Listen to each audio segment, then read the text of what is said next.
Mga ka-diary, maraming salamat po sa inyong suporta dito sa aking channel.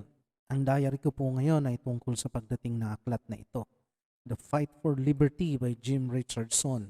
Tungkol po ito sa talambuhay ni Andres Bonifacio at sa pagsisimula ng himagsikan.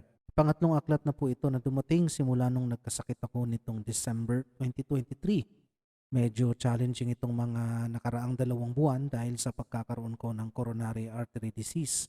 Pero may mga good news pa rin dahil hindi ko na kailangang magpa-angiogram at pwede pa rin magkape. At syempre paminsan-minsan pwede pa rin kumain ng may lasa. No salt or low salt diet na kasi ako. Magkasabay na dumating ang Sucesos de las Islas Filipinas na annotated ni Jose Rizal at ang volume number 2 ng La Revolucion Filipina ni Apolinario Mabini. May volume 1 na ako niyan.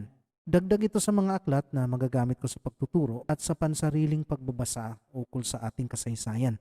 Maraming salamat po sa National Historical Commission of the Philippines or NHCP. Maraming salamat mga ka-diary.